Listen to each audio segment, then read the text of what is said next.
શિયાળાની મોજ કાર્યક્રમ અંતર્ગત ફરી એકવાર અમે નવો પ્રોગ્રામની શરૂઆત થઈ ગઈ છે. તો આ વખતે ઓળો અને રોટલોનો પ્રોગ્રામ અમે બનાવ્યો હતો. તો વાડીથી તાજા રીંગણા અમે લઈ આવ્યા હતા અને તરુણદા અને મેહુલભાઈએ મસ્ત ભઠ્ઠો કરી રીંગણા શેકી નાખ્યા. અને ત્યાર પછી અમારા સ્પેશિયલ કારીગર રસિકભાઈએ એની છાલ ઉતારી અને એકદમ ઝીણું ઝીણું એનું રીંગણાનું ભરથું બનાવી નાખ્યું. સાથે સાથે મેં પણ થોડુંક બકાલું સુધારી નાખ્યું. અને ત્યાર પછી અમારા તરુણદાએ મસ્તીનું તપેલું ચડાવી દીધું વઘાર કરવા માટે. તરુણદા કહેતા ગયા એવી રીતે અમે બધી વસ્તુ અંદર એડ કરતા ગયા. બધા મિત્રોને થોડું થોડું એમ થાય કે હું શીખી લઉં. એ તો બધા મિત્રો થોડો થોડો પોતાનો હાથ અજમાવ્યો. પણ તરુણદા બનાવે એવું બીજું કોઈ ન બનાવી શકે. તરુણદા જેવી રીતે કહેતા ગયા ને એવી રીતે અમે નાની નાની વસ્તુ અંદર એડ કરતા ગયા. એ જો બધા મિત્રો ટોળું વળીને ઊભા રહી ગયા. પણ સાચી વાત છે ને, તરુણદાનો વઘાર એટલે કેવું પડે, એને જેવું તો ક્યાંય થાય જ નહીં.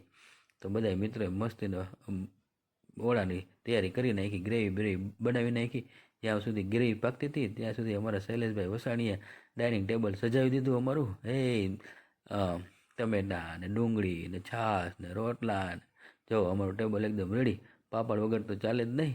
અમારા પાપડ કીને મેહુલભાઈએ પાપડ શેકી નાખ્યા.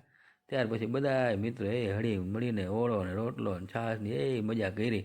ફૂલ દાબીને અમે ખાધું. પણ અમને ક્યાં ખબર હતી કે પાછળથી એક નવો બોમ્બ ફૂટવાનો છે. તો ફૂલ ઓળો જમાઈ ગયા પછી બોમ્બ ફૂટ્યો કે અમારા રઘાભાઈ મસ્તીનું ખજૂરવાળું દૂધ બનાવવાના છે.